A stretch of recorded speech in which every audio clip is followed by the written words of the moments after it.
तो फिर इतना बड़ा दुस्साहस किसने कर दिया? मुझ पर चिल्लाया गया और वो तीर हरिओम हरिओम। अच्छे कर्म करते जाओ, यही सबसे बड़ा धर्म। लोगों की मदद करो, यही सबसे बड़ी पूजा। जो दूसरे की पीड़ा को समझ सके वही सबसे बड़ा ज्ञानी, और जो बिना अपने स्वार्थ के किसी को सुख दे सके, उसकी सहायता कर सके, वही सच्चे अर्थों में सबसे बड़ा धनवान है। मुझ पर इतनी बड़ी कृपा करनी थी तो इतनी देर क्यों लगाई?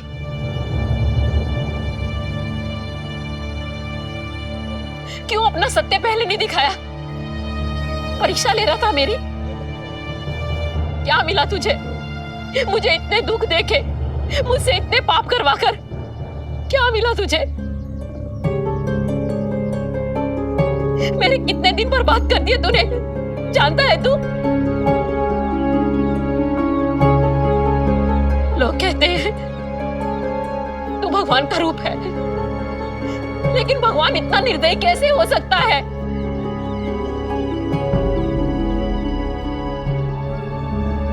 शायद मेरे पिछले जन्मों के कर्म थे जो मुझे ये दिन देखने पड़े। आज का दिन तो संतोष और जीवन की संपूर्णता का दिन है, क्योंकि मैंने तुझे पहचान लिया। लेकिन नहीं, आज तो मैं सिर्फ और सिर्फ आत्मग्लानि से भरी हुई हूं, क्योंकि तूने मेरे जीवन का सबसे दिव्य अनुभव आत्मग्लानि से भर दिया है। इसलिए मैं तुझे जिंदगी तो क्या, जन्म तक भी माफ नहीं करूंगी। हाँ, नहीं करूंगी।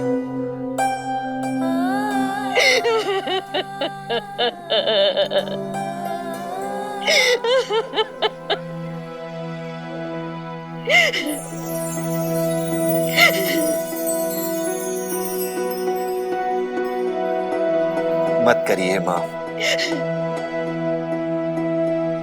लेकिन इतनी दूर खड़ी रहकर मुझे सजा तो मत दीजिए।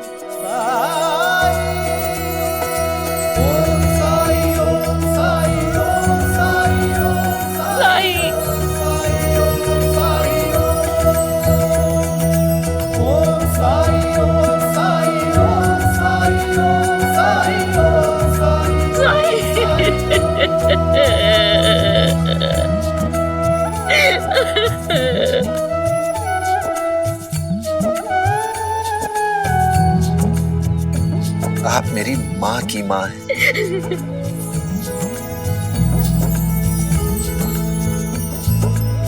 और इस नाते मेरी आजी हुई। अपनी आजी को इस तरह रोते देख मुझे अच्छा नहीं लगता है।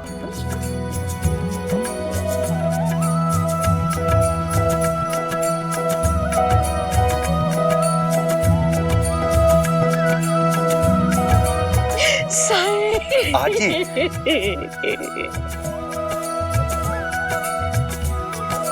ये आप क्या कर रही हैं? आप तो मेरे शीश पर हाथ रखकर मुझे आशीर्वाद दीजिए, नहीं तो मुझे पाप लगेगा। नहीं साईं, तुझे मेरी भी उम्र लग जाए, मेरी हिम्मत, मेरी ताकत सब तुझे मिल जाए,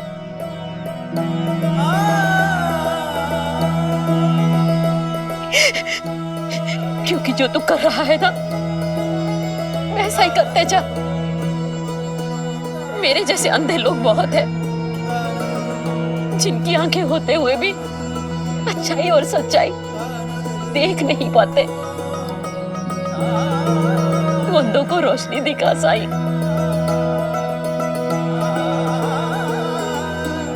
तू जानता है, अगर मेरी आंखों की रोशनी नहीं जाती तो मैं अपने मन के अंधकार को ना देख पाती थी, ना बाहर निकाल पाती थी।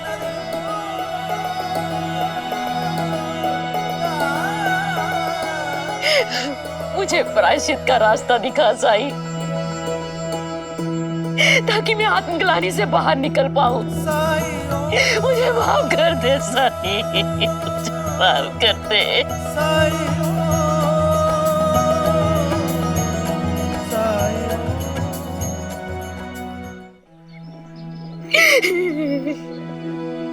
प्रायश्चित यही है आजी कि जब भी आपको कोई ऐसा मिले जो अच्छाई और सच्चाई के सामने होते हुए भी उसे देख ना पा रहा हो, तो उसकी सहायता करें, बिना उसकी जात, बिना उसका धर्म देखे। सबको बराबर समझे, सब में अपनी ममता बांटे, और अगर कुछ थोड़ी बहुत बच जाए तो उसे मुझ पर बरसा दे।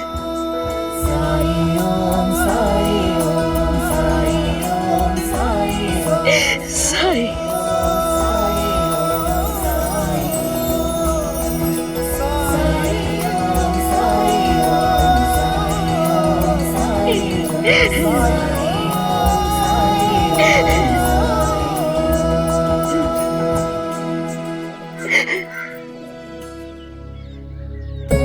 अच्छा हुआ ना साईं कि इस बार हमने नवरात्रि का पाठ घर पे रखने का फैसला लिया।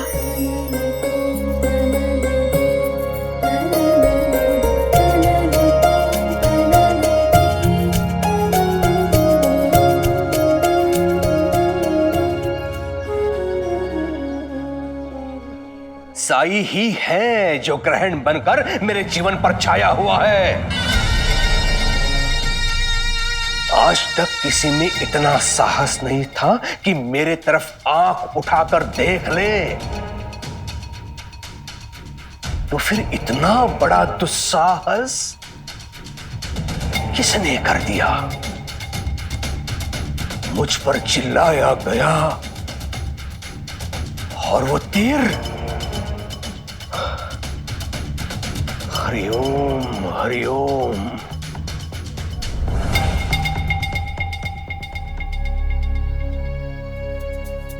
राम कृष्ण हरि, राम कृष्ण हरि। लेकिन शिरडी में कौन विद्रोही है जो मेरे ही विरुद्ध? क्या दादा, विद्रोह वो भी तुम्हारे साथ? शिरडी में ऐसा कौन होगा जिसमें इतनी हिम्मत होगी? नहीं क्यों, सत्ता अगर हाथ में रखनी है तो शत्रु की उपेक्षा नहीं करनी चाहिए। सरकार, कहीं ये भी साई ने तो नहीं किया? पूरे गांव में आपका एक ही शत्रु है, लेकिन वो तीर चलाना जानता है क्या? नहीं नहीं, साई इसके पीछे जरूर हो सकता है, लेकिन वो तीर नहीं चला सकता। हो सकता है किसी और को उसने माध्यम बना लिया हो, लेकिन ऐसा कौन है जो अपनी मृत्यु को आमंत्रित करना चाहता है? सरकार, सरकार, कुछ पता चला है मुझे। क्या? आपने तंटा भील का नाम सुना है?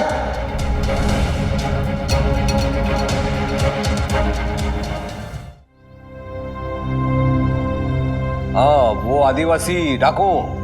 क्यों, उसका क्या? वो अमीरों को लूटकर सारा धन गरीबों में बांट देता है। अंग्रेज, धनी, साहूकार ये हमेशा उसके निशाने पर रहते हैं। मैंने तो सुना है सरकार, पास के गांव के मुखिया और साहूकार को लूटा है उसने।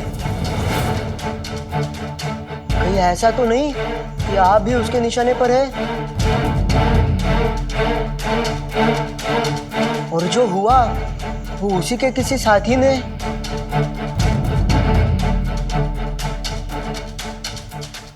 हरिओम हरिओम। तुम दोनों शिरडी के कोने कोने पर दृष्टि बनाए रखना, किसी पर विश्वास मत करना, हर व्यक्ति पर संदेह करना। मैं सरकार हूं, कुलकर्णी सरकार। मुझे छूने की कोई हिम्मत नहीं कर सकता, कोई भी नहीं। हरिओम।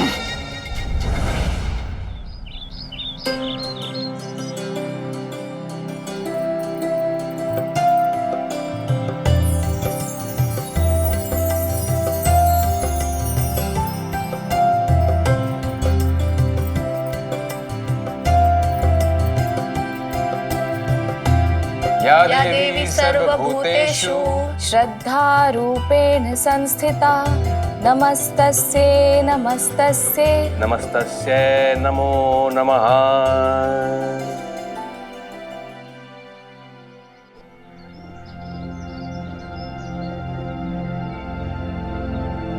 अब कैसी लग रही है द्वारका माई?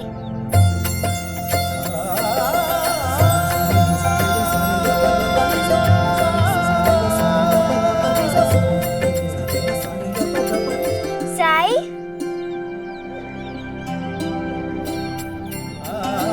मैं ये लाया। मैंने देखा सब फूल और आम के पत्ते ला रहे थे तो मैं भी ये लाया।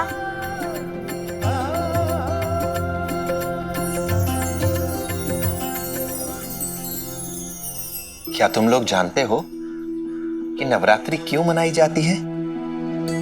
मैंने सुना है देवी माँ आती है, सारे घरों को सजाया जाता है और हर जगह जागरण करते हैं। नवरात्रि का मतलब होता है 9 रात और 10 दिन तक हम लोग देवी माँ की पूजा करते हैं। ये प्रकृति ही है आदि शक्ति, इसके बिना कुछ भी नहीं।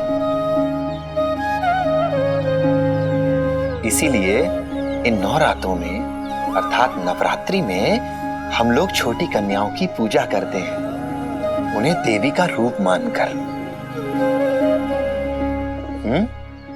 मेरी कभी पूजा नहीं हुई क्योंकि मैं गोबर का काम करती हूँ ना, उपले बनाती हूँ। मतलब मैं देवी का रूप नहीं हूँ।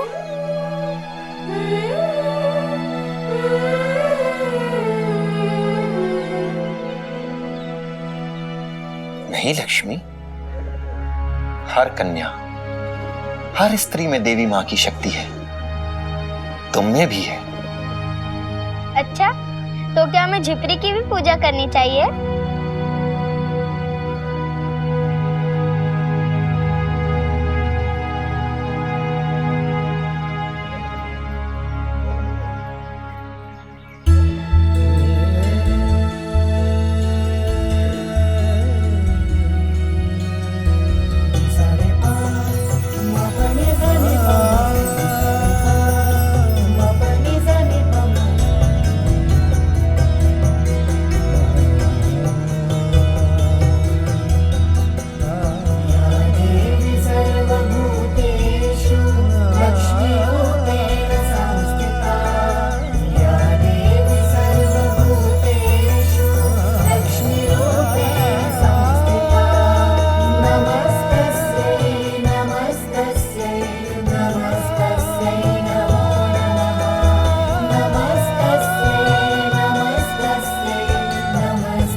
चिवताई तैयार हो गई आप?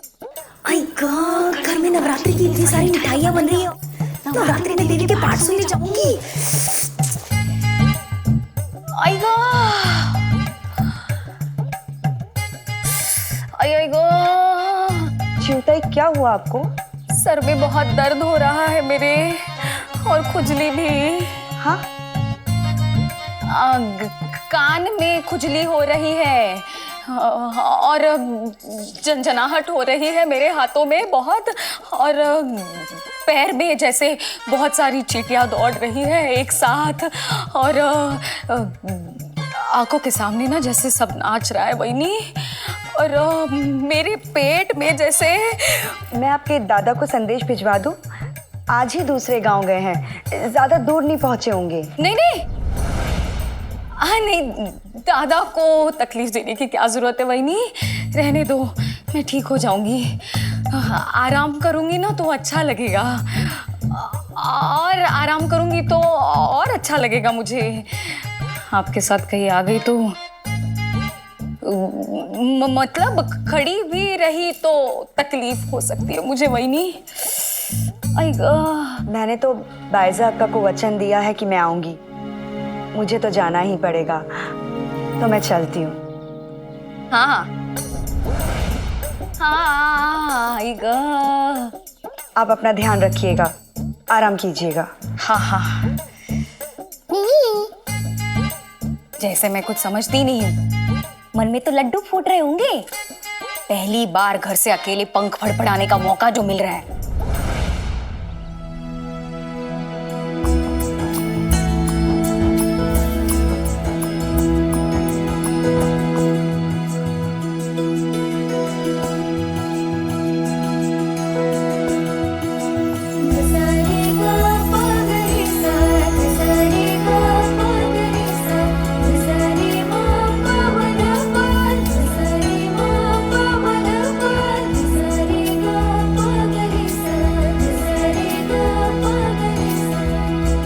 इतने सालों में पहली बार मैं घर से बाहर कदम रखूंगी, गांव के लोगों को देख पाऊंगी, मिल पाऊंगी, उन्हें जान पाऊंगी, और हो सकता है इसी बहाने में साईं से मिलकर उनका धन्यवाद कर सकूं।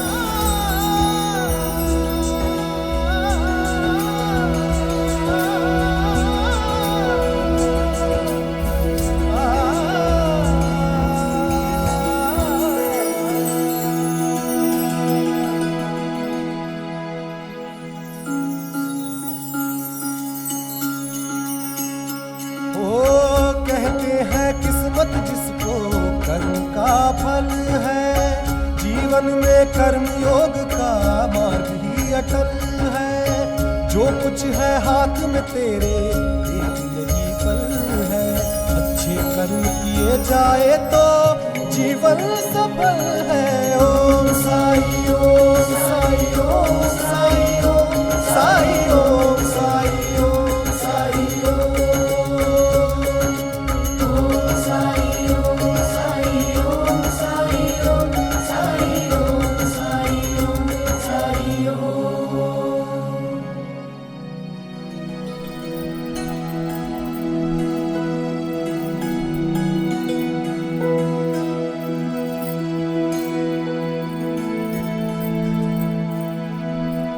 बायजा अक्का,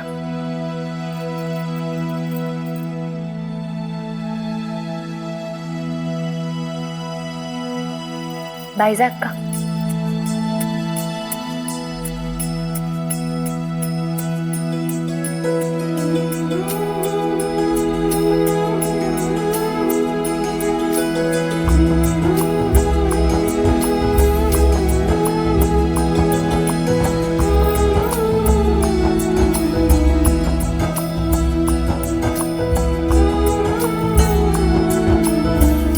वहीनी आ गई आप? पूजा हो गई है, पाठ शुरू करें?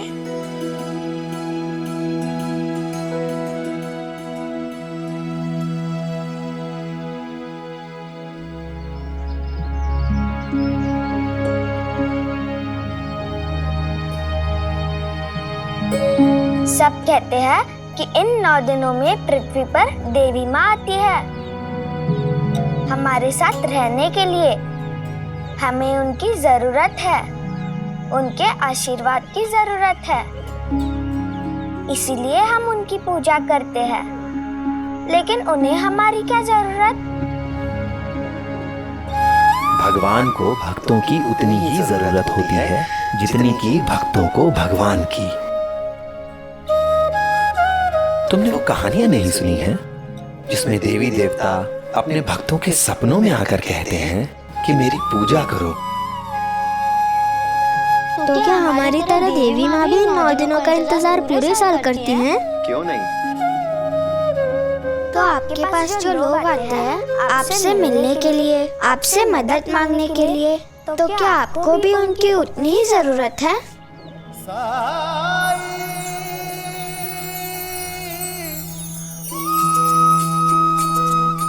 मुझे नहीं पता कि मैं लोगों की मदद कर भी पाता हूँ या नहीं, लेकिन लोग मेरे पास आते हैं ये विश्वास लेकर कि मेरे सहयोग करने से उनकी परेशानी कम होगी। तो मेरे लिए इससे ज्यादा सम्मान की बात क्या हो सकती है?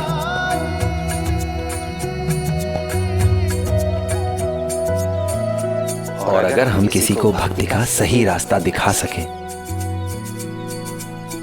तो इससे बड़ा संतोष कोई नहीं हो सकता।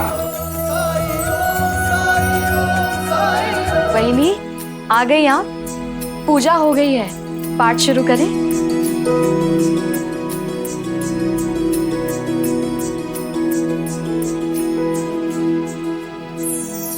एकैवाहं जगत्यत्र द्वितीया का ममा परा पश्यैता दुष्टमैव विशनत्यो मद्विभूतः ततः समस्तस्ता देव्यो ब्रह्माणि प्रमुखालयम् तस्या देव्यस्तनो जगमुरे के वासित दाम्बिका। फिर देवी ने कहा, इस संसार में एक मैं ही हूं, मेरे अलावा दूसरा कोई नहीं। ए दुष्ट शुंभ, ये देख, ये सारी शक्तियां मेरी ही हैं जो मुझ में ही प्रवेश कर रही है। और ऐसा कहने के पश्चात ब्रह्माणी को प्रमुख रख सभी देवी के शरीर में लीन हो गई और केवल अंबिका रह गई। जब इतनी सारी दैवी शक्तियां एक ही देवी में लीन हो तो वो देवी कितनी शक्तिशाली हो गई होगी। शुंभ और माँ दुर्गा के इस युद्ध के प्रसंग से हमें यही तो सीखने को मिलता है कि हमारी शक्ति एकता में है, संगठित होने में है। जब हर स्त्री दूसरी स्त्री का साथ देगी तो कोई भी संकट हमें पराजित नहीं कर सकता है। बोलो अम्बे मात की जय। मेरी तो समझ में नहीं आ रहा कि आपको धन्यवाद कैसे करूं। अगर आज आप नहीं आती तो ये पाठ तो संभव ही नहीं होता, और अगर पाठ नहीं होता तो आपको जानने का मौका भी नहीं मिलता।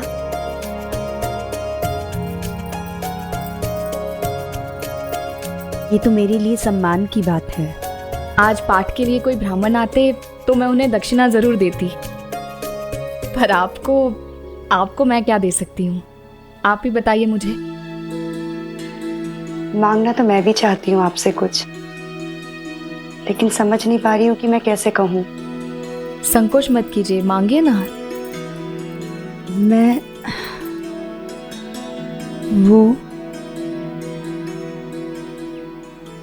वो मैं साईं से मिलना चाहती हूँ। कोई सहायता चाहिए आपको?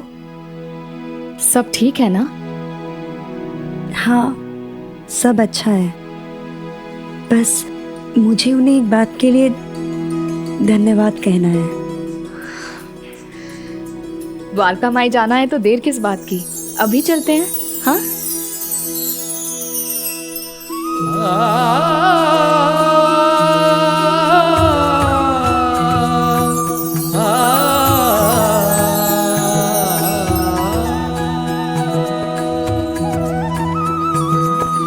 आया हूँ साई मोरे बीच मझधार, तुम ही लगा दो साई अब मोहे पार। थाम ले हाथ में साई मोरी पतवार, मोरे साई मोरे दाता तुम ही हो मोरे तारणहार। ओम साई ओम साई ओम साई ओम साई ओम साई ओम साई ओम साई ओम साई ओम साई ओम साई ओम साई ओम साई ओम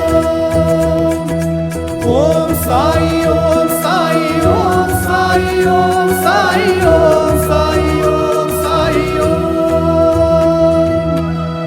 राम कृष्ण हरि।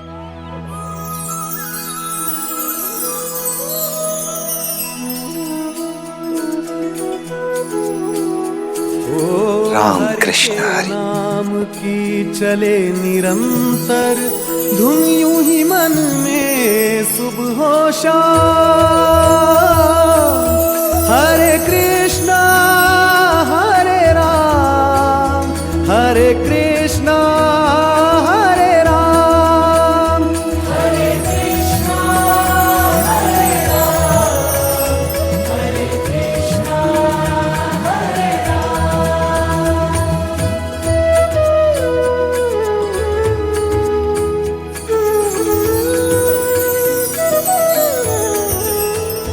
ओ जिसके हृदय में दया भरी हो, करुणा में जो सर्वोपरि हो, निर्बल का जो बने सहारा, हृदय वही तो हरि का धाम। हरे कृष्णा हरे राम, हरे कृष्णा हरे राम। ओम साई ओम साई ओम साई ओम साई ओम साई ओम साई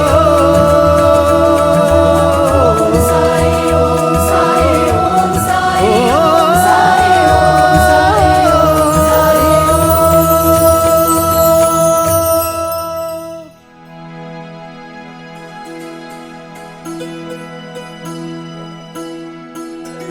उठो रुक्मिणी।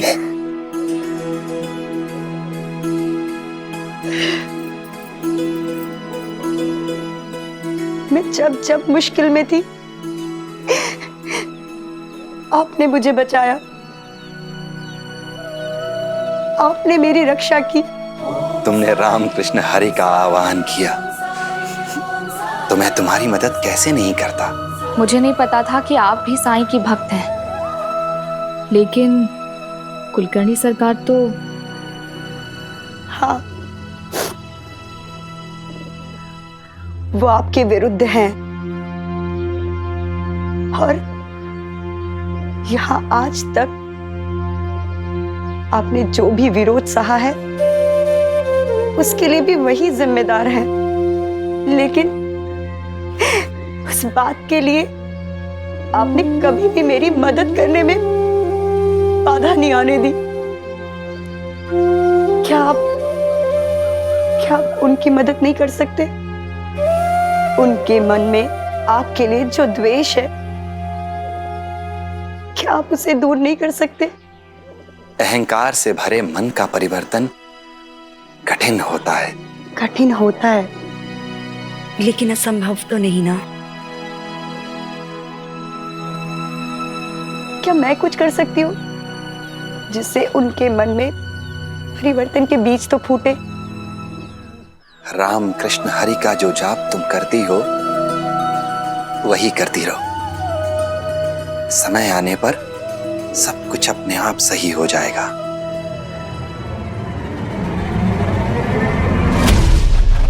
माँ यहाँ क्या कर रही है?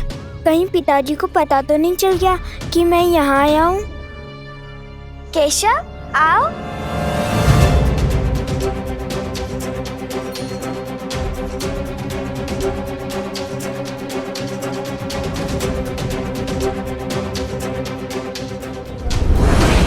केशव,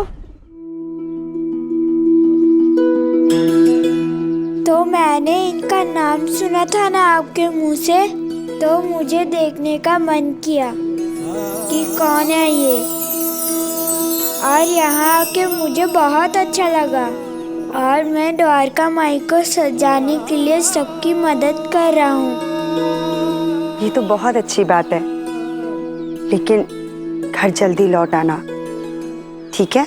तो क्या आप मुझसे गुस्सा नहीं है? मैं तो बहुत डर गया था, इसलिए मैं यहाँ पे छुप गया था।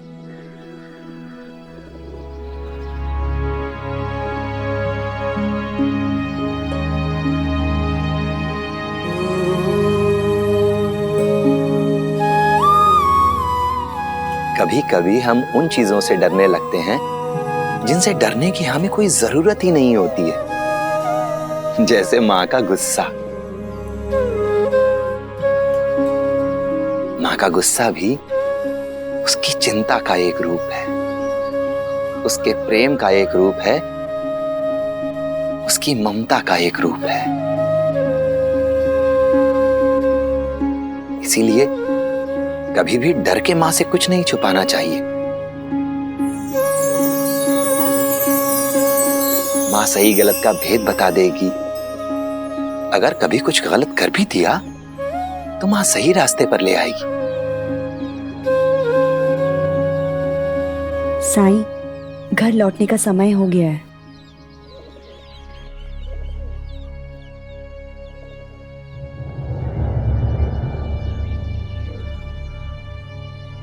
गृहस्थ धर्म का पालन करो, जरूर करो, लेकिन सही और गलत का भेद बड़ों के लिए भी उतना ही जरूरी है जितना इन बच्चों के लिए।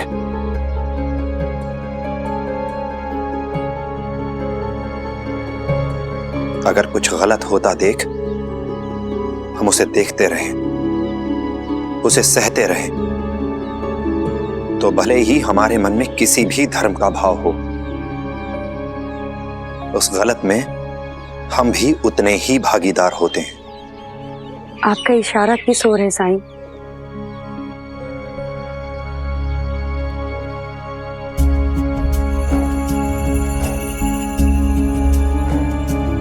परीक्षा, एक और परीक्षा।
माँ,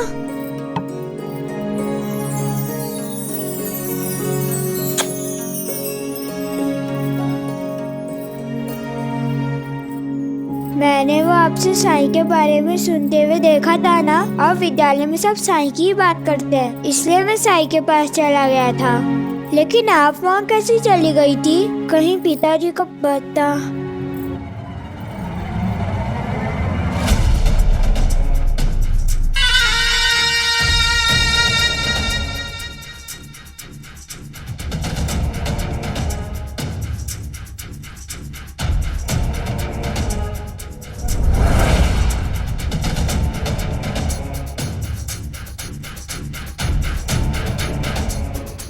क्या बातें हो रही थी माँ बेटे में? कुछ नहीं, बस ऐसे ही। ये लो, तुम जाओ। हरिओम। कैसा चल रहा है पाठ तुम्हारा? बस अच्छा।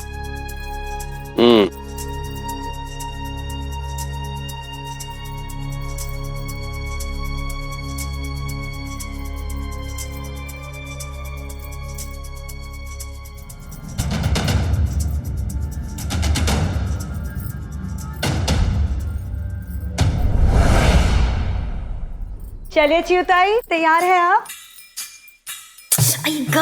फिर से आ गई। 9 दिन तक नए नए बहाने बनाती फिरूं क्या? क्या कर रही हैं आप चिउताई? क्या? अटक गई मैं। चूड़ी निकालने के लिए झुकी और अटक गई। कमर में मोच आ गई मेरे। आइए मैं मदद कर देती हूँ आपकी। नहीं, मैं कर लूंगी। वही नहीं, हाथ मत लगाओ, बहुत दर्द हो रहा है। वही नहीं, तुम जाओ, पाठ के लिए देर हो जाएगी तुम्हें। आइएगा, मैं कर लूंगी। जाओ। आई। ठीक है। जाओ। आई।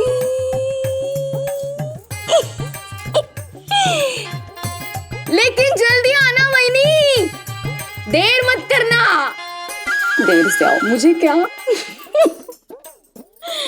चले पार्ट के लिए नहीं जाने? चिउताई।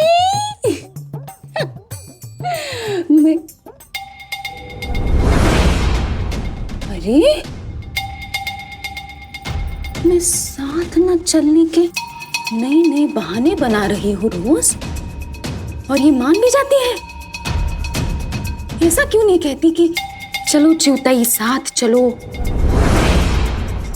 नहीं, मैं नहीं जाना चाहती, ये तो मैं समझती हूँ, लेकिन इसे मुझे ले जाने में दिलचस्पी क्यों नहीं है? कहीं कोई गड़बड़ तो नहीं?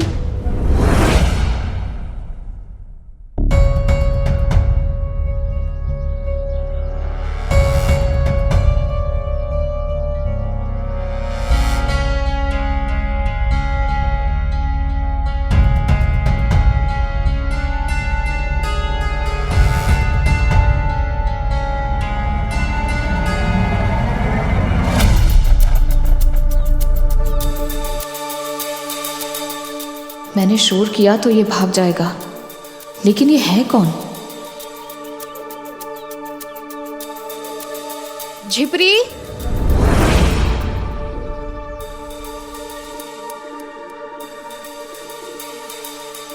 तुम दोनों धूप में मत खेलो, अंदर जाके खेलो। हाँ?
कौन हो?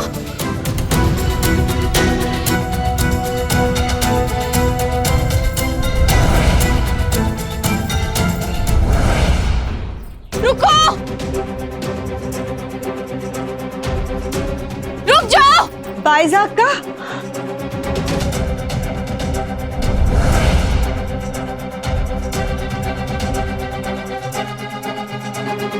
बाइज़ाक, आप ठीक तो है ना?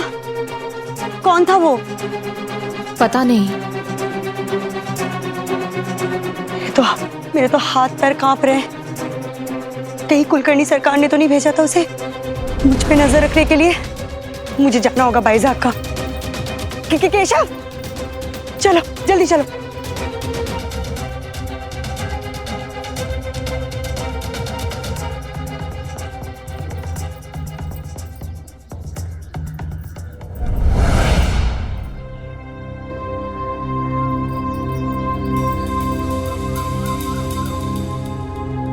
अब कहीं ऐसा ना हो कि कुलकर्णी सरकार वहिनी के घर से बाहर निकलने पर पाबंदी लगा दे। काश मैं उनकी मदद कर पाती। नहीं भाईसामा, इस जीवन में हर इंसान को अपनी लड़ाई खुद ही लड़नी पड़ती है। साईं, जब उसने मुझे धक्का दिया तो मुझे ऐसा लगा उसके पास कोई हथियार था। कहीं उसके यहाँ आने के पीछे कोई और मकसद तो नहीं था? भाईसामा, अगर किसी की नियति में यहाँ आना है तो मैं और तुम उसे रोक नहीं सकते।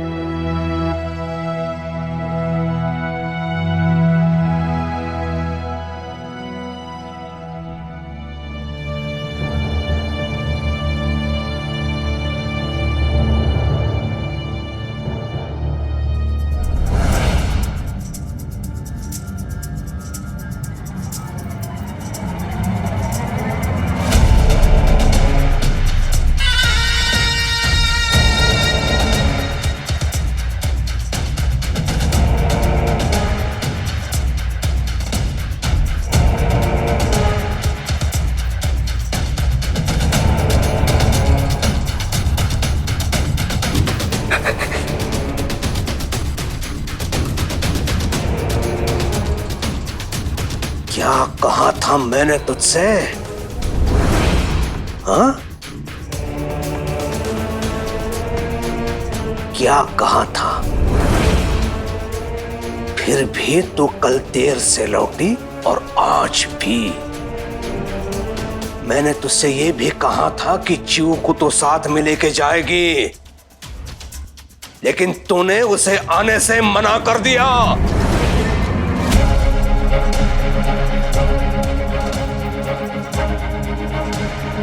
क्यों? क्योंकि मेरे आदेश की अवमानना तुमने रुक्मिणी। हरिओम। अरे दादा, एक बार नहीं दो बार मना किया। कहा कि घर पे ही रहना। अब बोलो।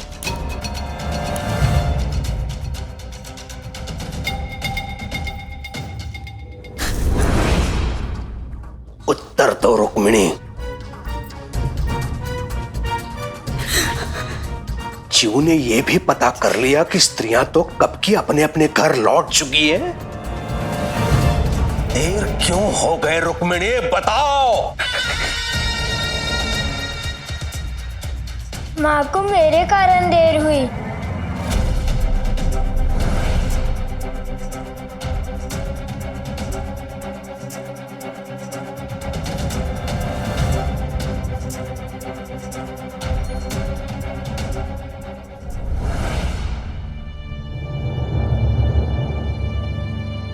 माँ मेरे साथ थी। मैंने इनसे कहा था कि आज आप मुझे विद्यालय लेने आएंगी। लेकिन विद्यालय तो कब का बंद हो चुका होगा।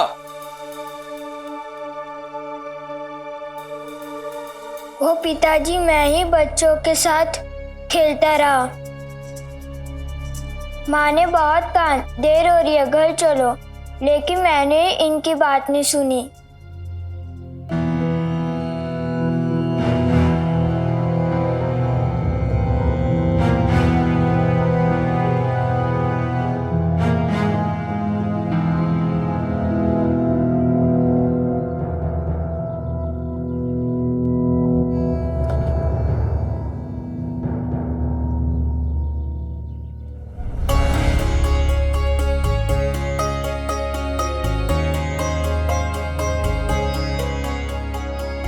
माफ कर दीजिए पिताजी, दोबारा ऐसा नहीं होगा।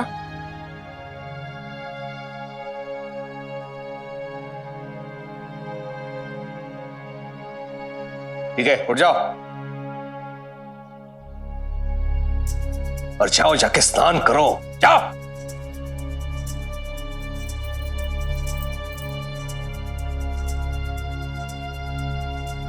हरिओम हरिओम।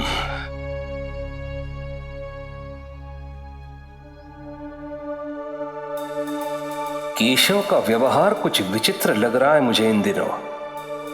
न जाने किस किस के साथ खेलता रहता है। हरिओम। साईं, हम सब आपके साथ दशहरा मनाना चाहते हैं, ना मत कहिएगा। हाँ साईं, इनकार मत कीजिएगा। मैं क्यों इनकार करूंगा उस्मान भाई?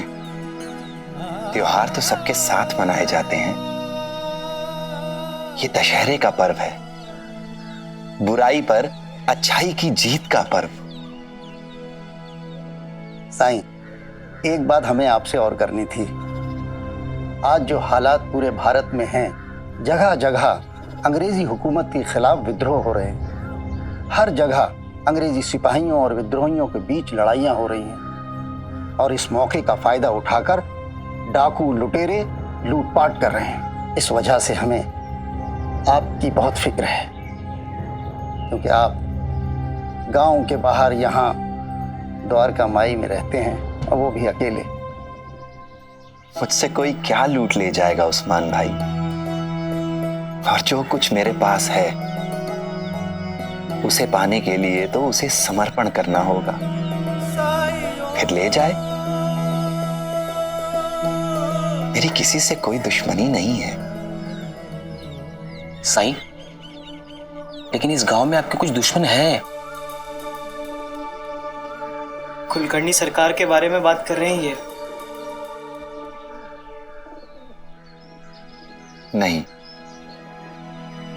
कुलकर्णी सरकार को भी मैं अपना दुश्मन नहीं मानता। मैं तो उन्हें अपना वो दोस्त मानता हूं जिसे मेरी मदद की जरूरत तो है, लेकिन मदद मांगने में हिचकिचा रहा है।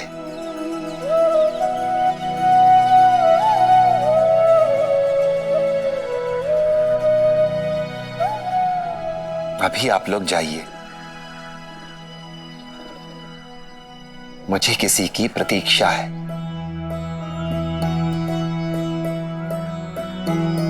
प्रतीक्षा? किसकी साईं? है कोई?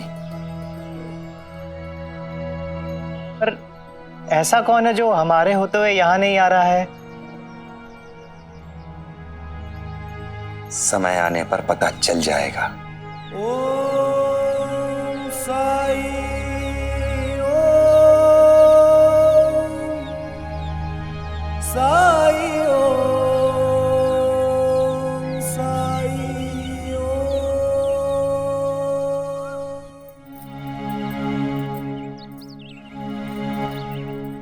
तुमने मुझे बचाने के लिए झूठ बोला? नहीं माँ, मैं झूठ का बोला। मैंने तो विद्यालय कहा था। और विद्यालय वो होता है जहाँ में शिक्षा मिलती है, और द्वारका माई भी तो ऐसी ही जगह है। और साईं के विद्यालय में क्या क्या सीखा तुमने? मैंने बहुत कुछ सीखा माँ। सबके साथ मिलके रहना, सबकी मदद करना, और सबके साथ अच्छे से बात करना, और सबको बराबर समझना। तुम नहीं जानते हो केशव, साईं का आशीर्वाद तुम पर होना कितनी बड़ी कृपा है। मैं धन्य हुई। राम कृष्ण हरि, राम कृष्ण हरि।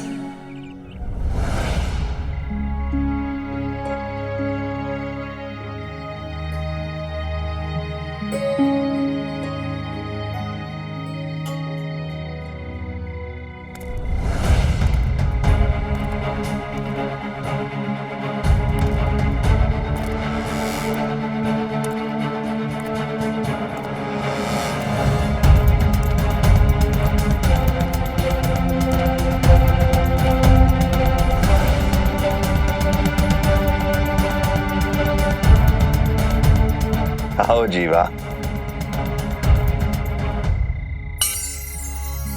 साई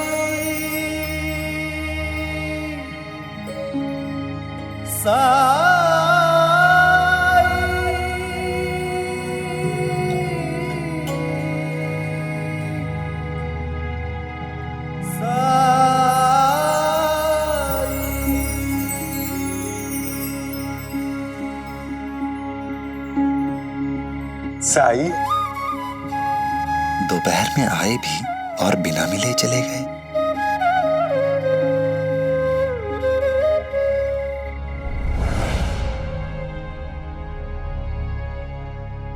रुको! तो आपको पता चल गया था?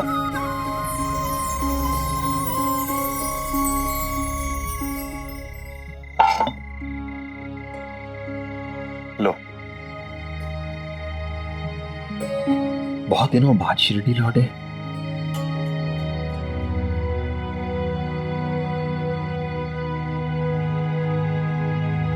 साई, हर जगह एक जैसे हालात है साई।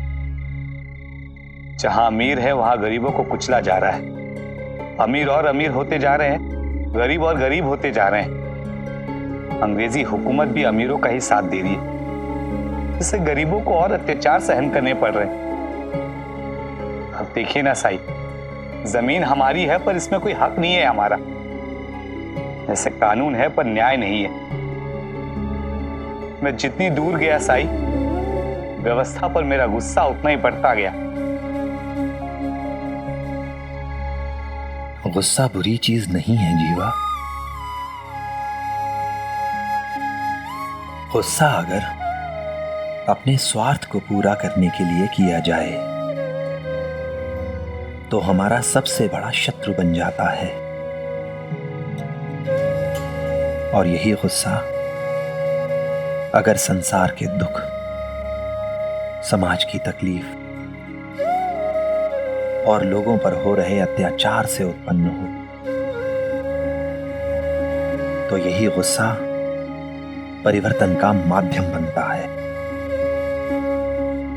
समाज को बदलने की ऊर्जा बनता है यह गुस्सा।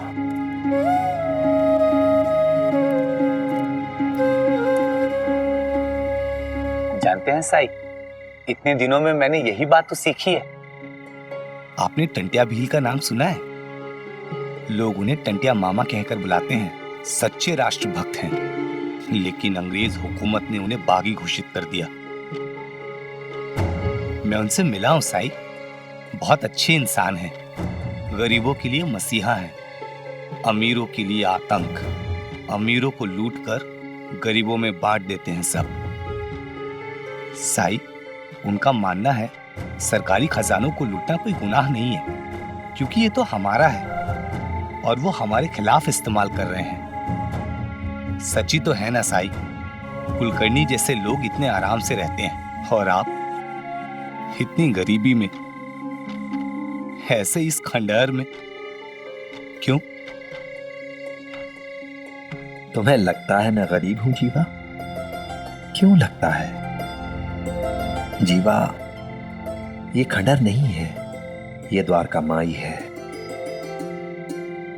मेरा घर है ये। पेट भरने के लिए मुझे भिक्षा मिलती है। सूरज से गर्मी और चांद से ठंडक, जितनी चाहूं उतनी ले सकता हूं। और मेरी सबसे बड़ी दौलत क्या है जानते हो? मेरी सबसे बड़ी दौलत है तुम सब। तुम सब जो मेरे हृदय में वास करते हो। और कोई चाहे तो पूरी दुनिया की दौलत देकर भी इसे खरीद नहीं सकता। गरीबी अमीरी इस बात से तय नहीं होती कि हमारे पास क्या है और क्या नहीं, बल्कि इस बात से तय होती है कि हमारे पास जो कुछ भी है उसमें हम कितने संतुष्ट हैं, कितने सुखी हैं। कोई धनवान होकर भी अगर और की रट लगाता रहे तो वो कभी सुखी नहीं हो सकता। और यही फर्क है कुलकर्णी और जीवा में।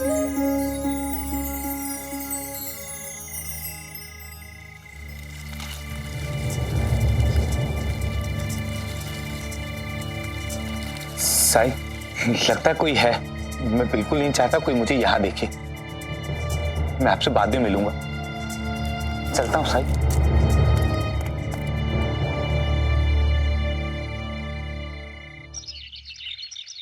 यमुना,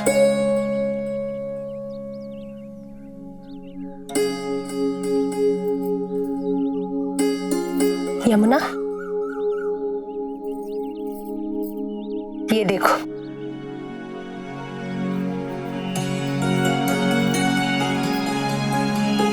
बहुत सुंदर है।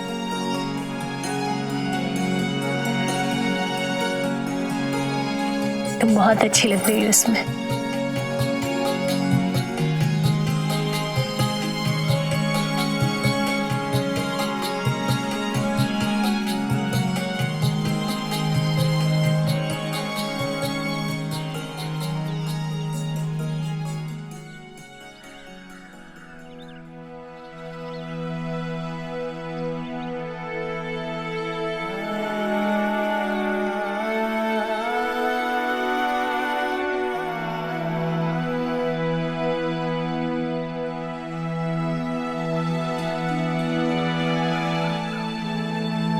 आओ।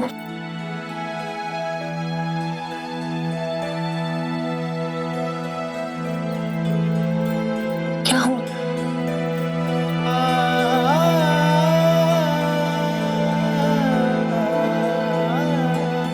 एकदम से एहसास हुआ कि ये आखिरी दशहरा होगा यमुना के साथ। फिर तो उसका विवाह हो जाएगा और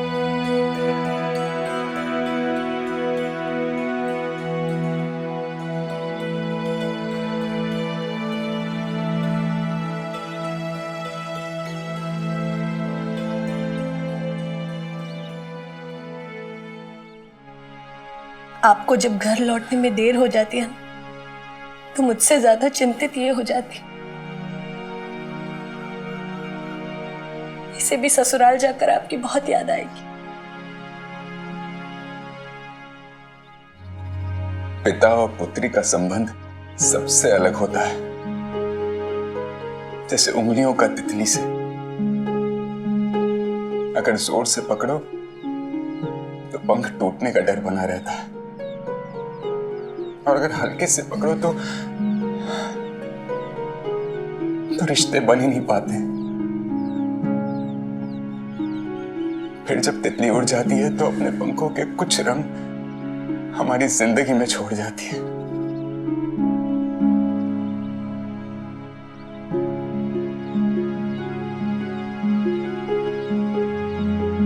कठिन तो होगा,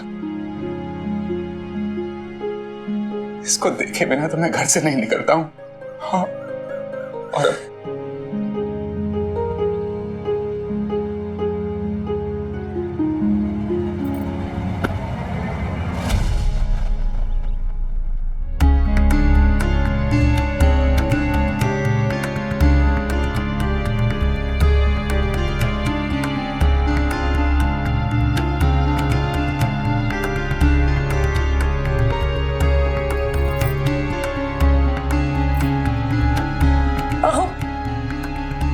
मंगलसूत्र का इस तरह मेरे हाथ से गिरना कोई अपशगुन तो नहीं है ना? कुछ नहीं होगा, ये सब अंधविश्वास है। मेरा विश्वास रखो, कुछ नहीं होगा।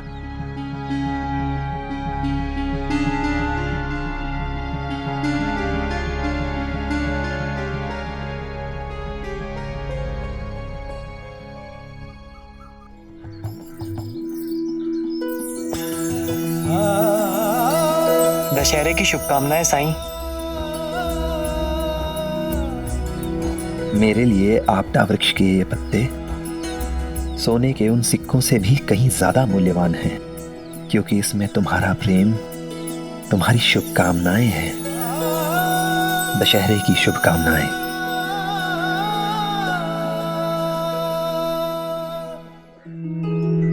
साईं, साईं, दशहरा की बधाई साईं। दशहरे की शुभकामनाएं लक्ष्मी, ये लो।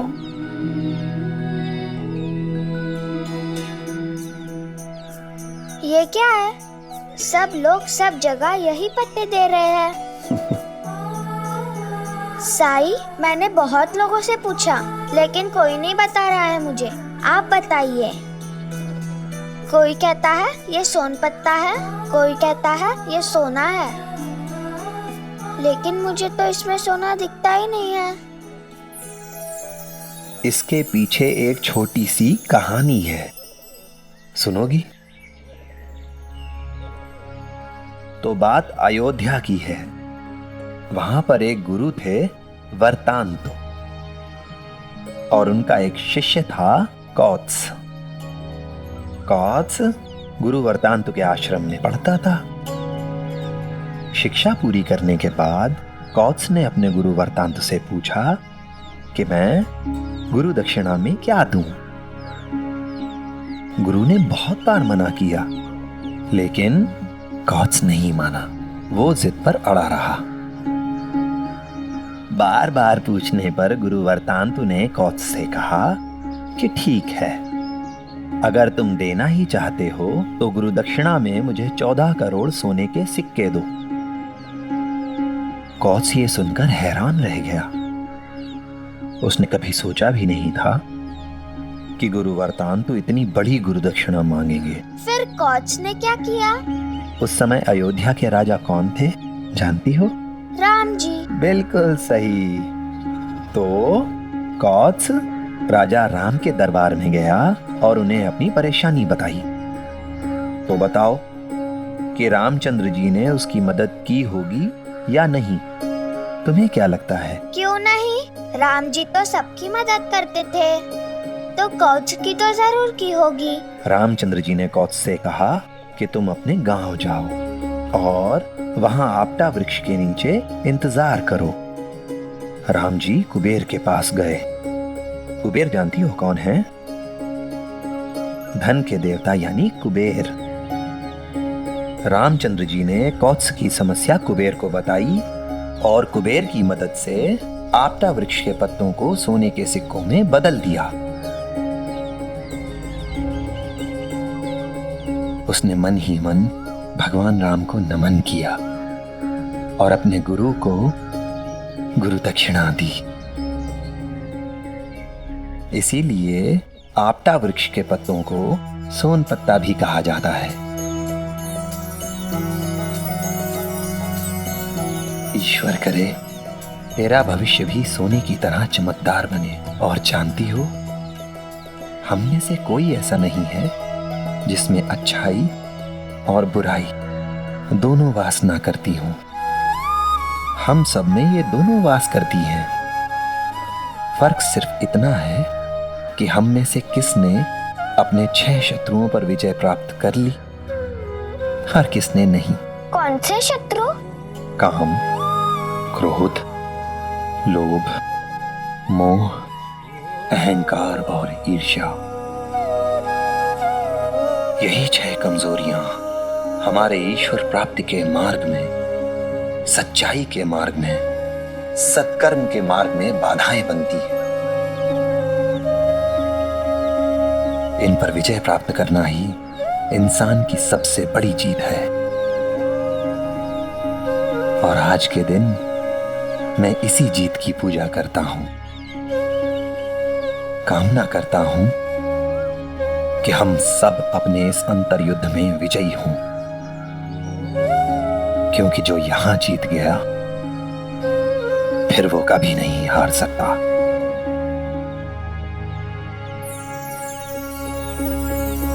काम, क्रोध, मोह, लोभ, अहंकार और ईर्ष्या।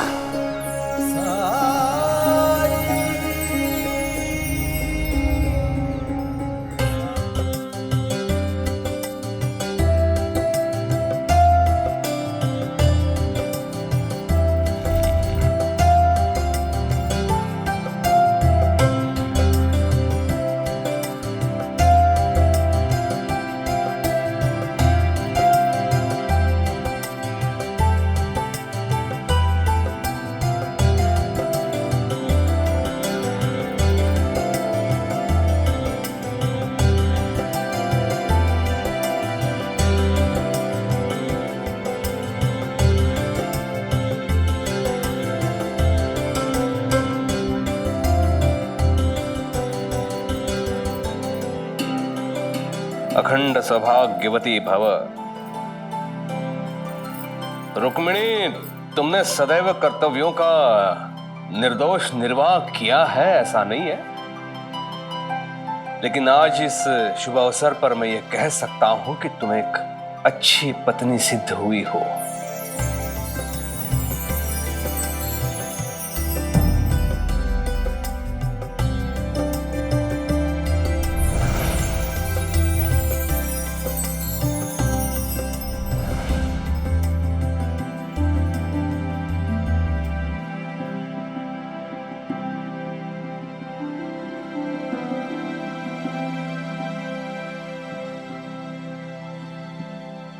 ये तुम्हारे लिए है।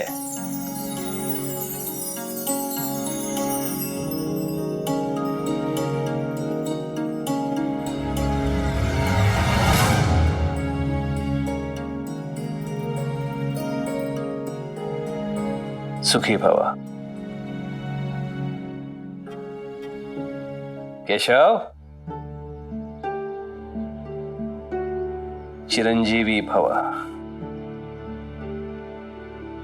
मेरा पुत्र, मेरा गौरव, कुल का दीपक, मेरा अभिमान। स्मरण रखना कि हम नायक हैं, नायक, अनुयायी नहीं। हमारा शिष्य कभी भी किसी के भी सामने झुकना नहीं चाहिए। हाँ पिताजी। हरिओम।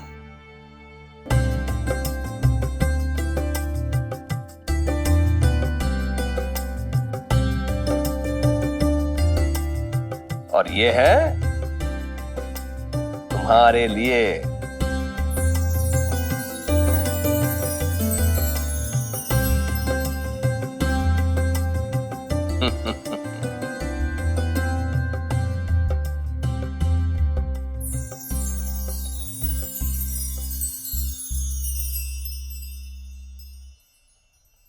बच्चे को सोना देने की क्या जरूरत है? अच्छा लगा?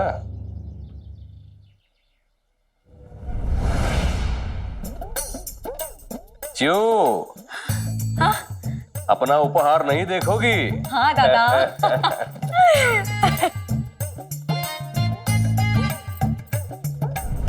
यह है तुम्हारे लिए।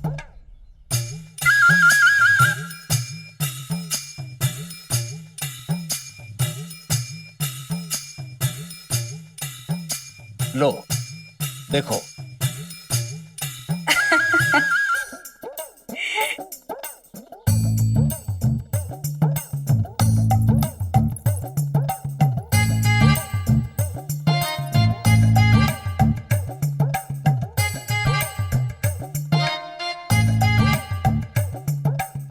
वहीनी को साड़ी भी मिली और मुझे केवल ये सड़ा सा हार।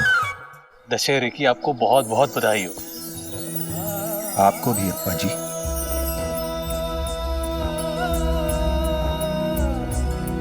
दशहरे की ढेर सारी शुभकामनाएं। आपको भी भाईजामा। मेरी तरफ से भी बहुत बहुत बधाई हो। बहुत सारी शुभकामनाएं आज जी।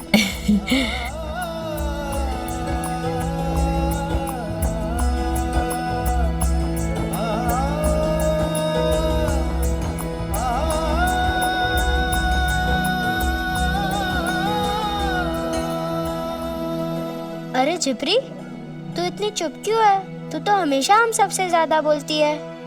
कुछ सोच रही हूँ क्या?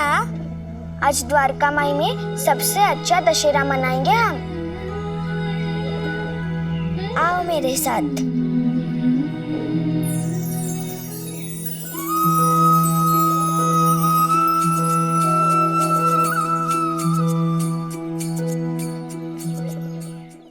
हरिओम।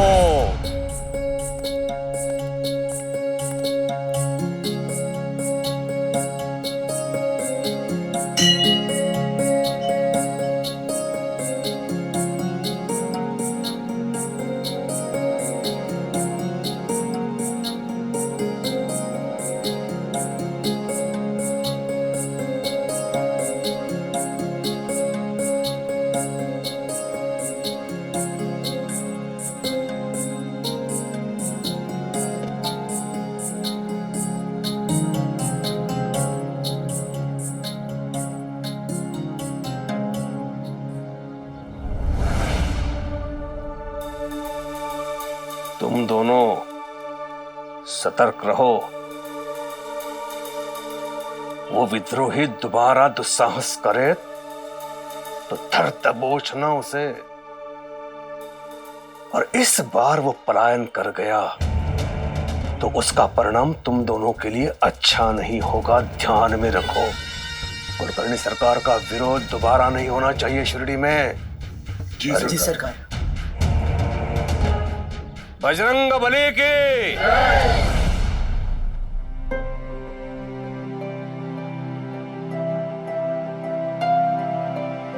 सब शिरडीवासियों को दशहरे की बहुत सारी शुभकामनाएं। हरिओम।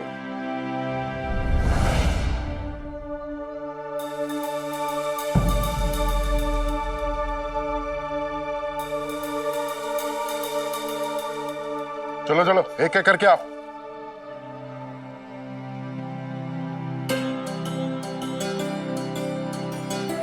दशहरे की शुभकामनाएं।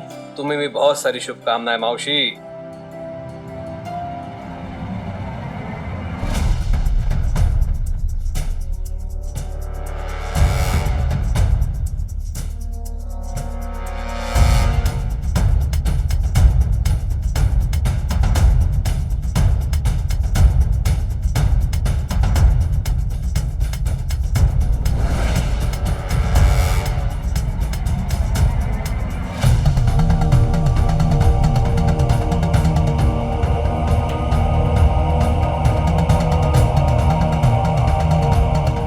काका।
ये रावण तो हम लोगों ने बनाया है। तुम बच्चों ने इसमें क्या किया है? अपने छात्रों को कम मत समझिए अध्यापक जी। इनकी सोच ऐसी है कि इनके जैसी ऊंची उड़ान मैं और आप भी नहीं भर सकते। हम इस रावण की बात नहीं कर रहे हैं, हम इसकी बात कर रहे हैं।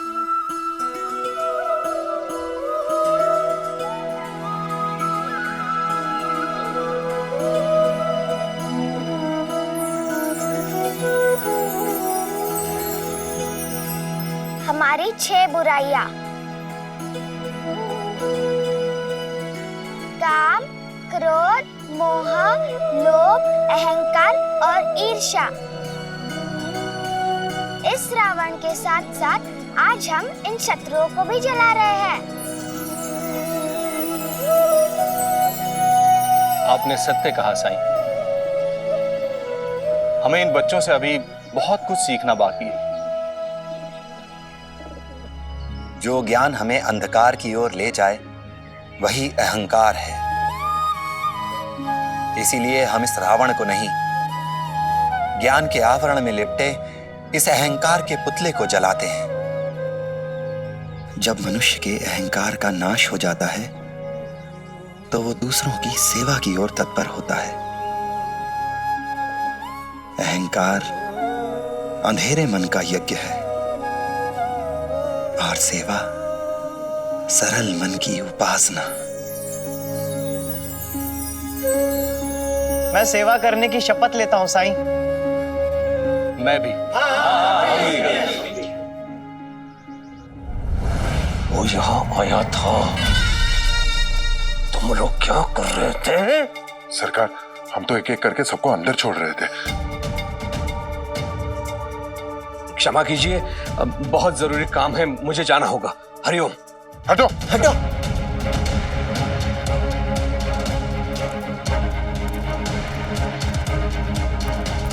चलो उठाओ।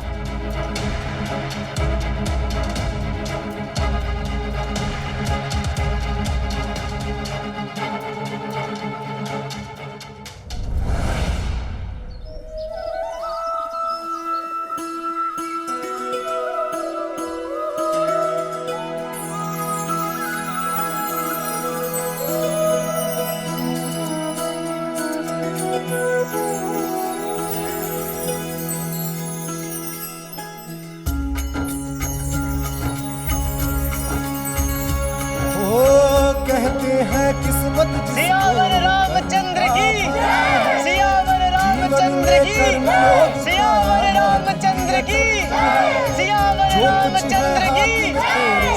यही पल है, अच्छे कर्म किए जाए तो जीवन सफल है। ओम साई ओम साई ओम साई ओम साई ओम साई ओम साई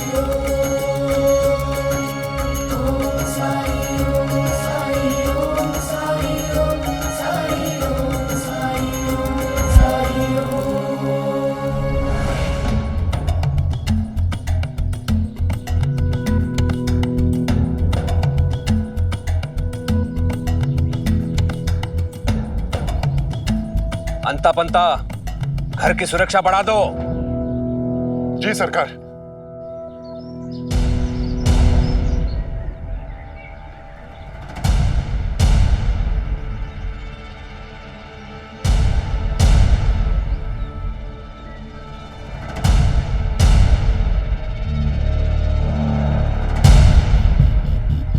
हरिओम।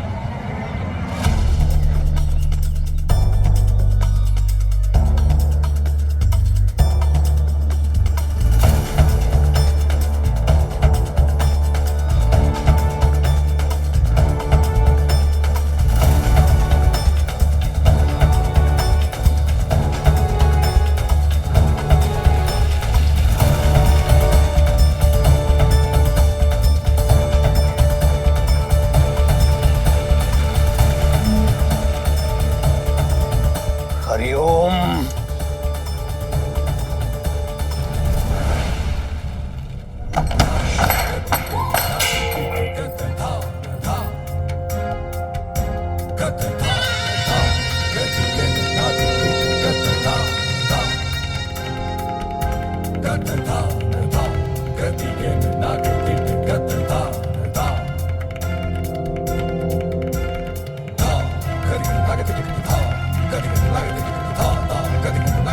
जानती भी हो केशव कहाँ है? बोलो।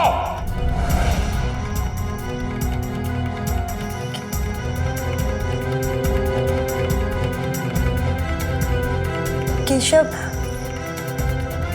आज दशहरा है ना, तो बाहर और बच्चों के साथ खेल रहा होगा।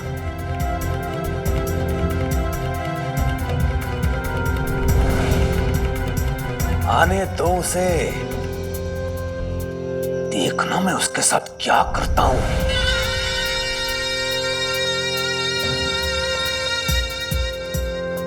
हुआ क्या है, बताइए ना।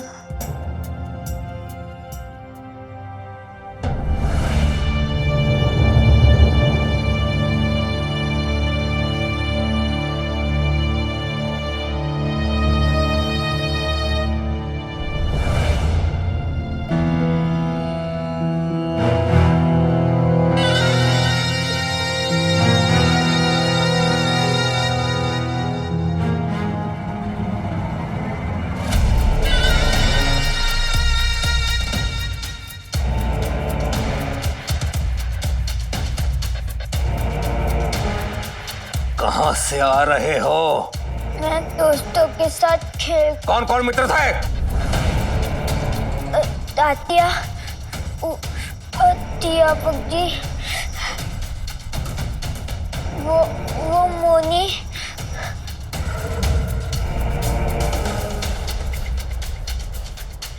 श्याम, ईश्वर। हुआ क्या है? आप इतने परेशान क्यों लग रहे हैं? ये जानना तुम्हारे लिए आवश्यक नहीं है रुक्मिणी।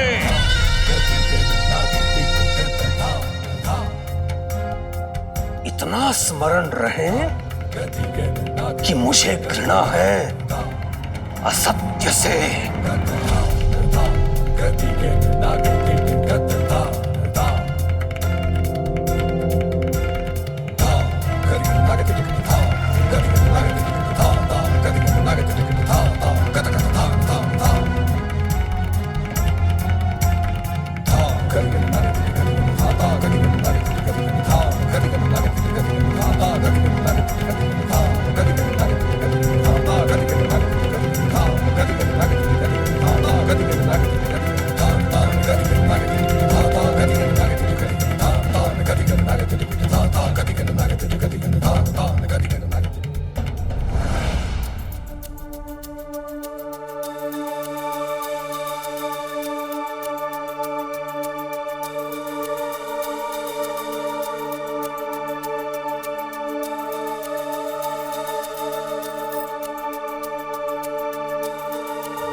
क्या हुआ माँ?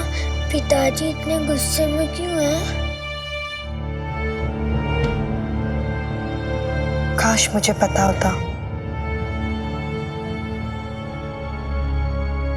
कहीं ऐसा तो नहीं कि इन्हें किसी ने बता दिया है कि केशव साईं से मिलने जाता है? नहीं, अगर ऐसा होता तो वो आसमान सर पे उठा चुके होते। ऐसी बात अधूरी छोड़कर नहीं चले जाते।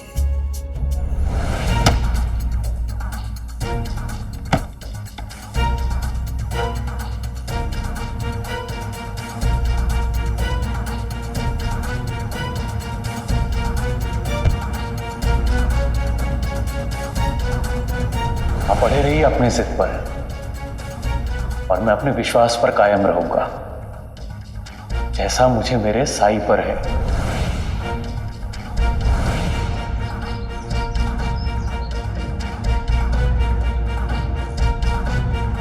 आज शिरडी के गरीबों को एक उम्मीद मिल गई, एक नया वैध मिल गया।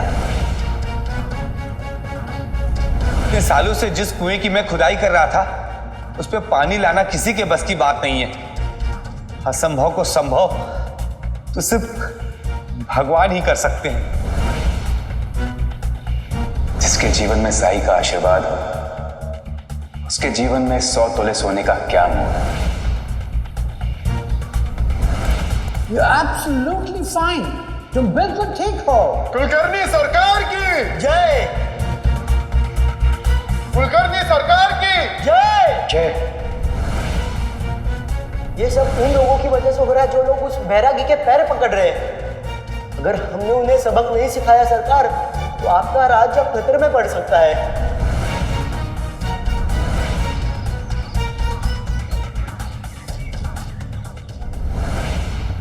नहीं, अभी नहीं। केशव पर दृष्टि रखूंगा तो पता चलेगा कि केशव और क्या क्या छुपा रहा है मुझसे, और फिर एक ही बार ऐसा पाठ पढ़ाऊंगा उसे कि वो फिर कभी साई के पास नहीं जाएगा। फायजा, अरे रहने दे, दिन भर काम करती रहती है, सेहत का ध्यान रखना भी जरूरी है ना। ये ले, दूध पी ले। अरे ले, अरे पी ले, पी।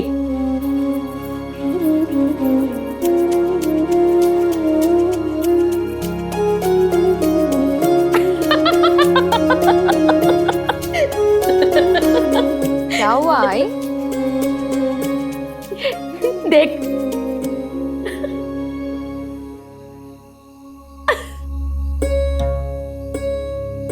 आग भी ना आई।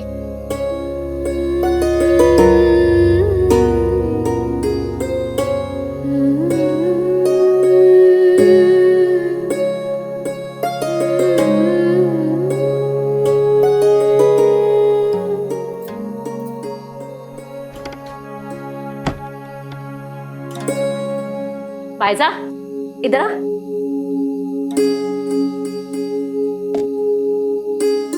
बैठ, बैठ ना।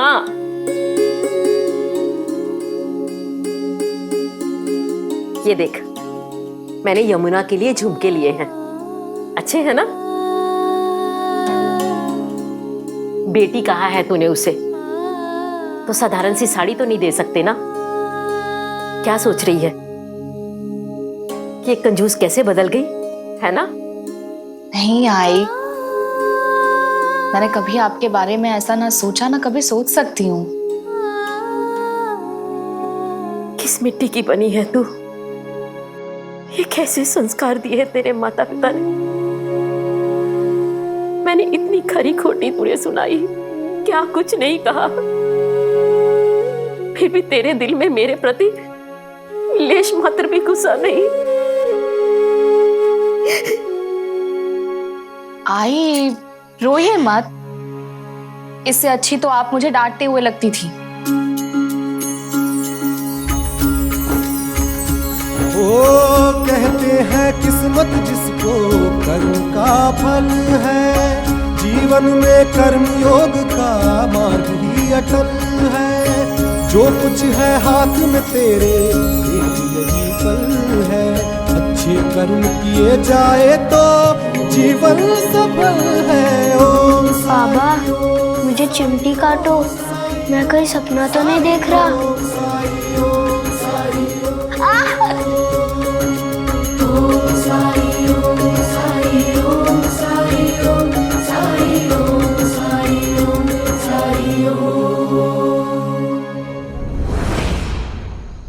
मुझे तुम्हारी चिंता होती है जीवा।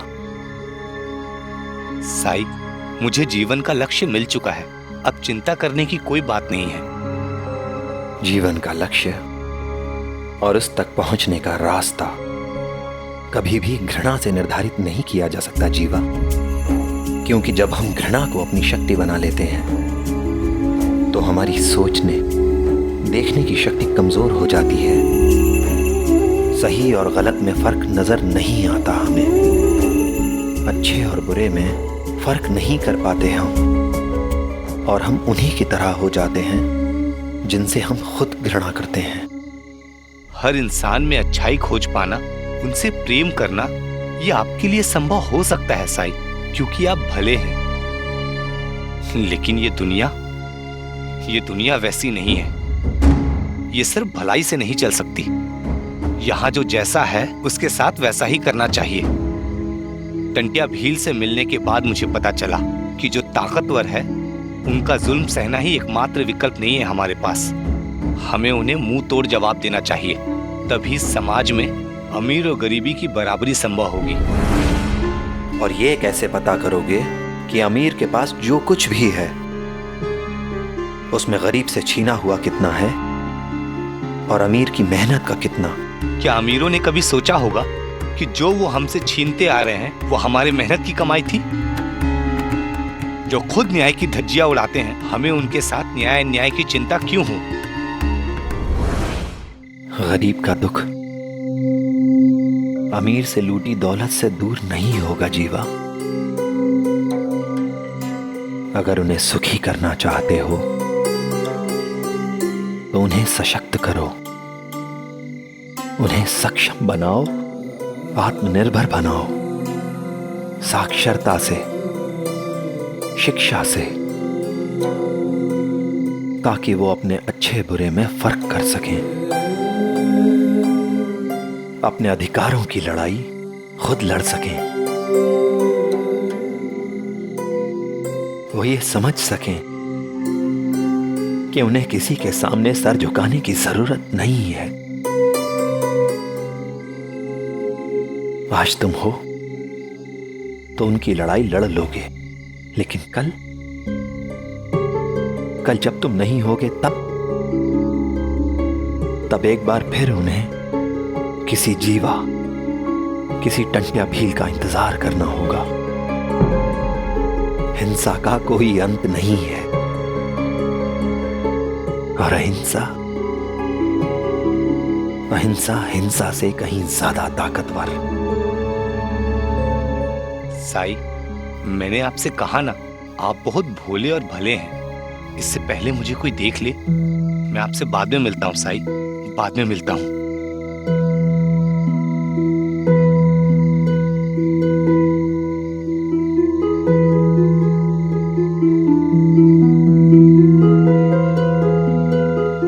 मैं जानता हूं जीवा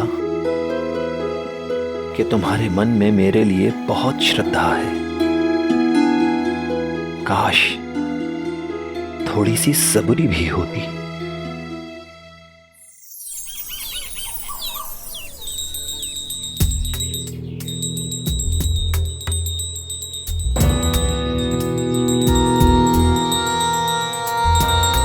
इनका गुस्सा तो अब तक शांत नहीं हुआ है, पर आखिर इनके गुस्से की वजह क्या है?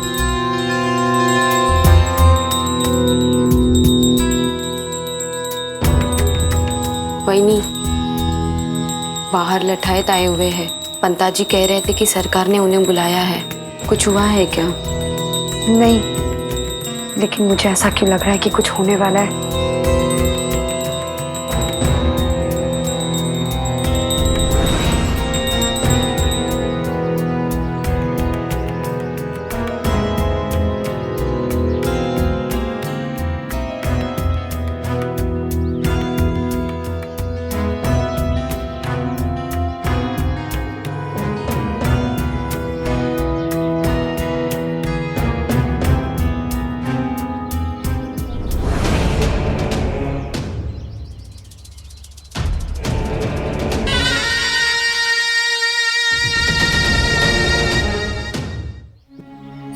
भाई साहब का वहीनी, ये साड़ी कैसी लगेगी मेरी यमुना पर? बहुत ही सुंदर लगेगी, बहुत प्यारी है।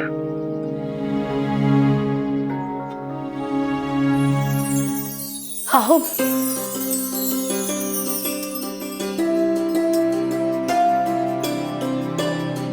देखिए ना, साईं की कृपा से हमारी यमुना का रिश्ता बिना दहेज के तय हो गया और अब इन लोगों की मदद से मुझे शादी की भी कोई फिक्र नहीं रही।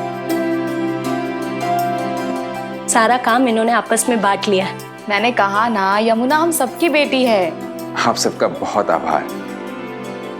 अच्छा सुनो, दामाद जी ने संदेश भेजा है कि वो शिरडी आ रहे हैं किसी काम से, आज रात यहीं रुकेंगे।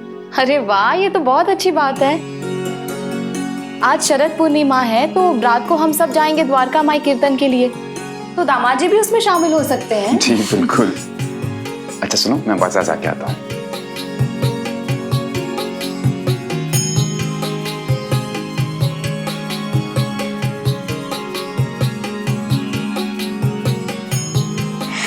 जीजा जी की आने की बात सुनकर आपके चेहरे पे कैसे इंद्रधनुष खिल गया है। चुप कर तू, कुछ भी बोलती रहती है। और वैसे भी मुझे रसोई में बहुत काम है, मैं जा रही हूँ।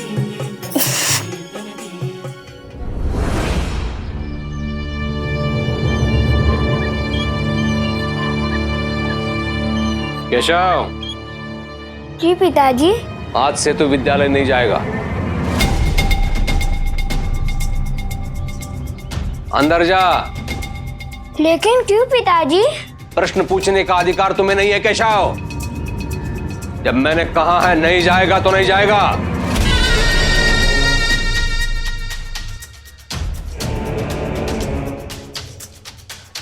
समझा दे इसे, आज से ये घर के बाहर कदम नहीं रखेगा।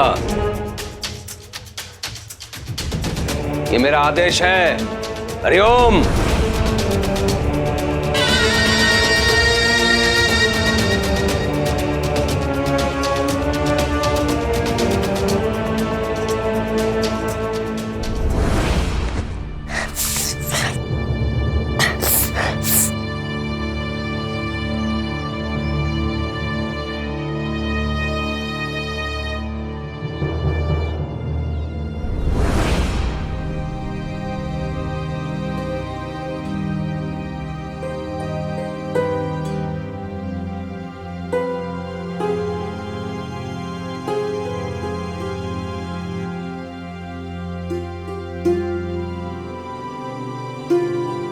यमुना चली जाएगी ये सोचकर रो रही हो ना?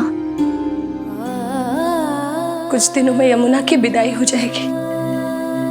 बाकी दो बेटियां भी विवाह करके अपने ससुराल चली जाएंगी।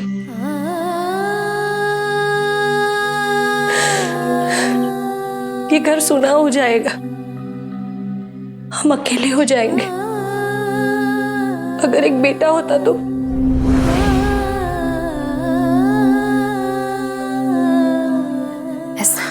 नहीं भाई साहब का ऐसा नहीं है कि मैं अपनी बेटियों से प्यार नहीं करती। खंडोबा की कृपा से आपको बेटा है। आप मेरी चिंताएं नहीं समझ पाएंगी। बुढ़ापे में कौन होगा हमारे साथ, कौन बनेगा हमारा सहारा। जिस समय मुझे अपनी बेटियों की सबसे ज्यादा जरूरत होगी तब वो मेरे पास नहीं होंगी।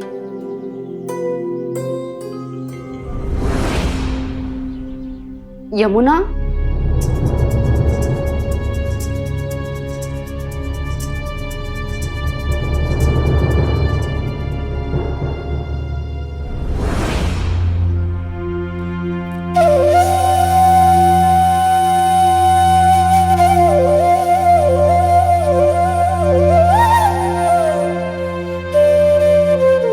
पिताजी को क्या हो गया?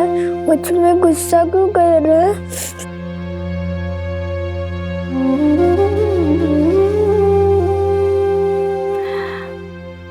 बेटा मुझे भी समझ में नहीं आ रहा है। बाहर इतने सारे लठैत भी बुलाए हैं। एक बार तो मुझे लगा कहीं उन्हें पता तो नहीं चल गया कि तुम साईं के पास गए थे। क्या कहा?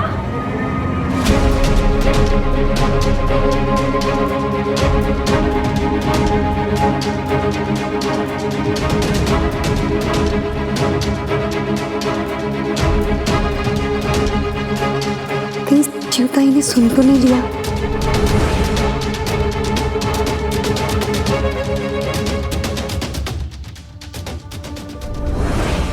तुम्हें सच में पता नहीं है दादा तुम पे गुस्सा क्यों है?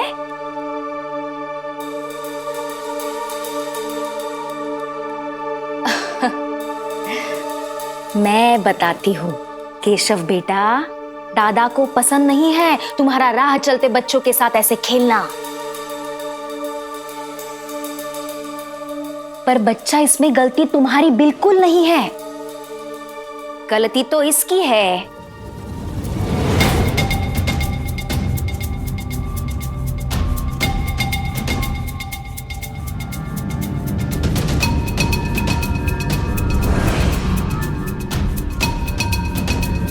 क्या है ना बेटा, माँ का फर्ज होता है बच्चे को अच्छे बुरे का फर्क समझाना।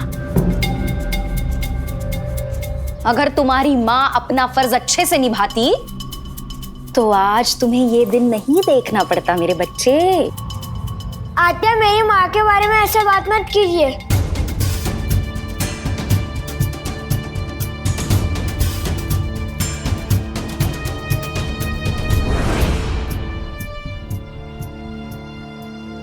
इनसे अच्छी माँ किसी की नहीं हो सकती।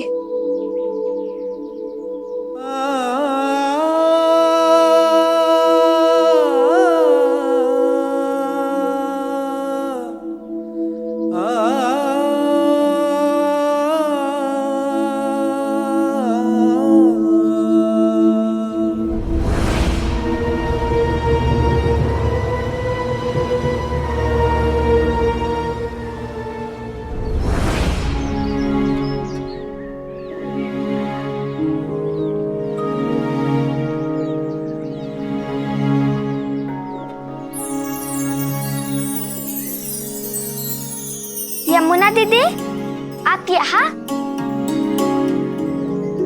आपकी शादी होने वाली है ना? आइए आइए, अंदर आइए। आप भी दिया बनाइए हमारे साथ। बैठिए बैठिए।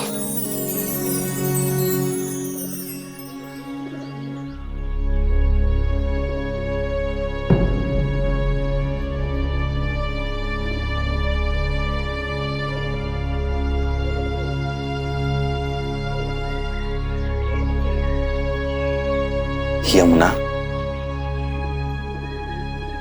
कुछ पूछना चाहती हो? हाँ साईं।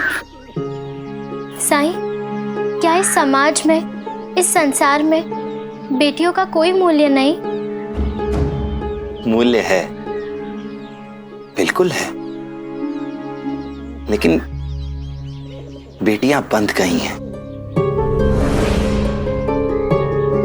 समाज के बनाए नियमों में, उनके दायरों में उन्होंने बांध लिया है खुद को। बांध लिया है? कैसे साईं?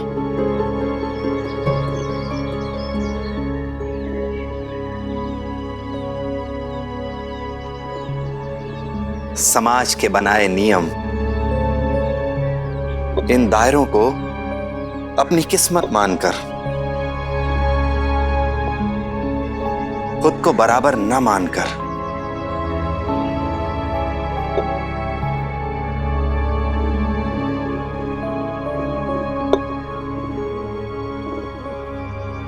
लेकिन कोई भी लड़की, कोई भी स्त्री ये नहीं चाहती है साईं। यमुना,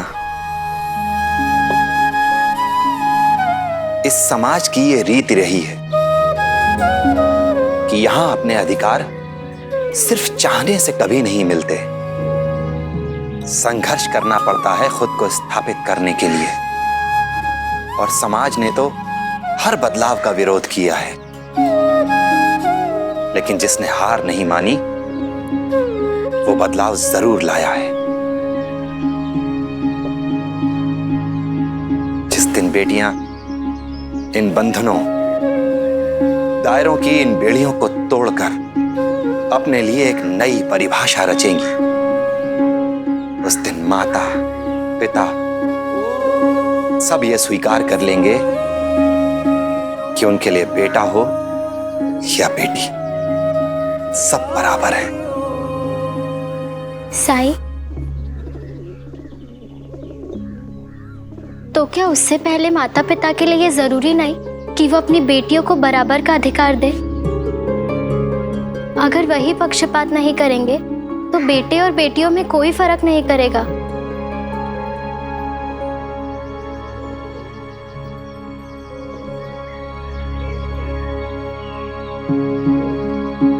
यमुना, माता पिता भी तो समाज के उन्हीं नियमों के दायरे में पले बड़े हैं। अगर तुम ये आशा लेकर बैठी रहोगी कि माता पिता कोई बदलाव लाएंगे तो कभी कुछ नहीं बदलेगा। आज तुम बेटी हो, तुम परिवर्तन की शुरुआत करो ताकि आने वाले समय में तुम्हारी बेटी को इन प्रश्नों के उत्तर न ढूंढने पड़े, ताकि उसे ये कभी ना लगे कि वो अपने माता पिता का ध्यान नहीं रख सकती क्योंकि वो एक बेटी है। उसे तो एक दिन विवाह होकर अपने पति के घर चले जाना है। उसको ये ना लगे कि उसे तो केवल अपने पति का घर संभालना है।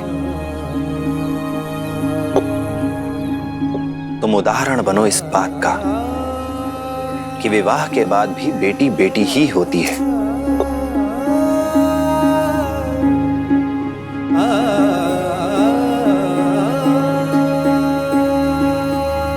अपने घर, अपने परिवार पर उसका पूरा अधिकार है और जिम्मेदारी भी।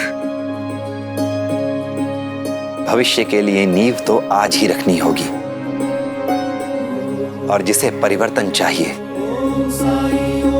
परिवर्तन की उस धारा का स्रोत भी उसे ही बनना होगा।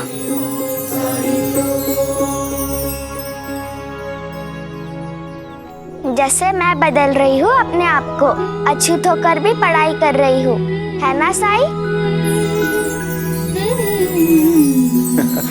हाँ लक्ष्मी, तुम तो सबके लिए एक उदाहरण हो।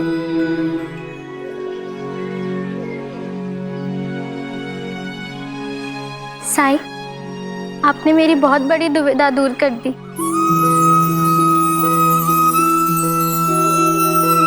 मैं जब भी आई बाबा के आंखों में आंसू देखती थी, मुझे मेरे विवाह की खुशी से ग्लानि होने लगती थी। स्वार्थी समझने लगी थी मैं अपने आप को। पर आज आपने मुझे सही मार्ग दिखा दिया।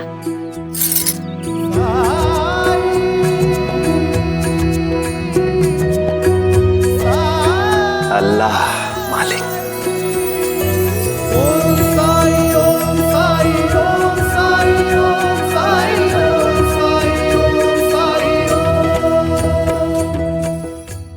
ऐसे और भी मजेदार वीडियो के लिए हमारे चैनल को लाइक, शेयर और सब्सक्राइब करें।